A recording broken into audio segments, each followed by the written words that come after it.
الحمد لله رب العالمين والصلاة والسلام على سيد المرسلين وعلى آله وصحبه أجمعين، أما بعد. أعوذ بالله من الشيطان الرجيم. ما أصاب من مصيبة إلا بإذن الله ومن يؤمن بالله يهدي قلبه والله بكل شيء عليم. اللہ رب العالمین کی حمد و ثنا اور اللہ کے نبی صلی اللہ علیہ وسلم پر درود و سلام کے بعد اللہ رب العالمین نے اس آیت کریمہ کے اندر مسلمانوں کے تعلق سے فرمایا ہے کہ اے مسلمانوں غمگین نہ ہو، جو کچھ بھی مصیبتیں پہنچتی ہیں یہ ہماری طرف سے ہیں، اور مسلمانوں کو اللہ رب العالمین یہ یقین دلا رہا ہے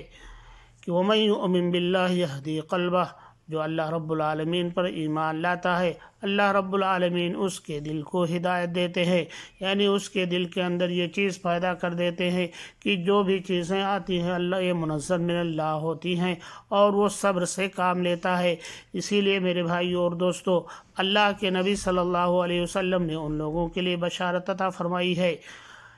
جو مصیبت کے اندر صبر سے کام لیتے ہیں، اور پریشانیوں کے اندر، طاعون کے اندر اور دیگر بیماریوں کے اندر، وباؤں کے اندر اسی منزل میں رہتے ہیں، اسی منطقے میں رہتے ہیں جہاں پر یہ وبا بیماری پھیلتی ہے، وہاں سے بھاگتے نہیں ہیں بلکہ اللہ رب العالمین سے اجر و ثواب کی امید رکھتے ہیں۔ اسی لیے اللہ کے نبی صلی اللہ علیہ وسلم نے ان کا شمار شہداء میں کیا ہے، جو جس منطقے کے اندر، جس بستی کے اندر وہ ہوتے ہیں، اسی بستی کے اندر بیماری جو پھیلتی ہے تو اس بستی کو چھوڑ کر کے بھاگتے نہیں ہیں، بلکہ اللہ رب العالمین پر ان کا یقین اس قدر ہوتا ہے کہ یہ ساری بیماریاں جو آ رہی ہیں یہ منزل من اللہ ہوتی ہیں، اللہ رب العالمین کی چاہت کے بغیر نہیں آ سکتی ہیں۔ اسی لیے میرے بھائیو اور دوستو، ہم مسلمانوں کو بھی چاہیے کہ احتیاط کا پہلو تو اختیار کریں، لیکن یہ بات یاد رکھیں کہ اگر مصیبتیں آنی ہیں تو آ کر کے رہیں گے، ہم اس سے نہیں بچ سکتے ہیں۔ اس لیے میرے بھائیو اور دوستو، جو کرونا وائرس کے بارے میں بہت ساری چیزیں پھیلائی جا رہی ہیں کہ انسان کو دیکھ کر کے یا دور ہی سے جو ہے کوئی شخص جو ہے مصافحہ کر لیتا ہے یا ہاتھ ملا لیتا ہے یا ایک دوسرے سے ملنے کی وجہ سے پھیل جاتی ہیں۔ میرے بھائیو اور دوستو، یہ سب اسباب تو ہو سکتے ہیں، لیکن جب تک اللہ رب العالمین نہیں چاہے گا یہ چیزیں نہیں ہو سکتی ہیں۔ اس لیے کہ آپ دیکھیے کتنے لوگ ہیں اسی مرض کے اندر مر جاتے ہیں، لیکن بغل میں لوگ رہتے ہیں، زندگی گزارتے ہیں، کچھ نہیں ہوتا ہے۔ اس لیے اللہ رب العالمین نے زمانے جاہلیت کی اس سوچ اور فکر کو اللہ رب العالمین نے ختم کر دیا، اور یہ بتلا دیا کہ یہ ساری مصیبتیں جو آتی ہیں وہ اللہ رب العالمین کی طرف سے آتی ہیں، اور اللہ رب العالمین بندے کو آزماتا ہے اور دیکھتا ہے کہ کون بندہ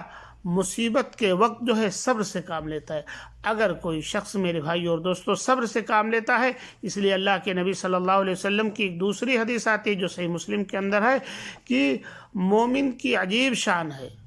اگر اسے کوئی اللہ رب العالمین کی طرف سے نعمت پہنچتی ہے تو اللہ رب العالمین کا شکریہ ادا کرتا ہے، یہ بھی اس کے حق میں بہتر ہے، اور اگر اسے کوئی مصیبت پہنچتی ہے تو صبر سے کام لیتا ہے، جزا اور فضا نہیں کرتا ہے، اور یہ بھی اس کے حق میں بہتر ہے۔ اس لیے میرے بھائیو اور دوستو، آؤ ہمیں اور آپ کو چاہیے کہ اس اللہ رب العالمین کے پیغامات کو پھیلائیں، اللہ کے نبی صلی اللہ علیہ وسلم کے اسوے اور نمونے کو اختیار کریں، تاکہ آگے چل کر کے ہم دنیا اور آخرت میں کامیاب ہوں۔ اللہ رب العالمین سے دعا ہے کہ اللہ رب العالمین اس مصیبت سے ہمیں محفوظ رکھے، ہماری اولاد کو بھی محفوظ رکھے، اسی طرح سے تمام مسلمانوں کو بھی محفوظ رکھے، اور اللہ رب العالمین اس وبا کی وجہ سے جو پریشانیاں لاحق ہیں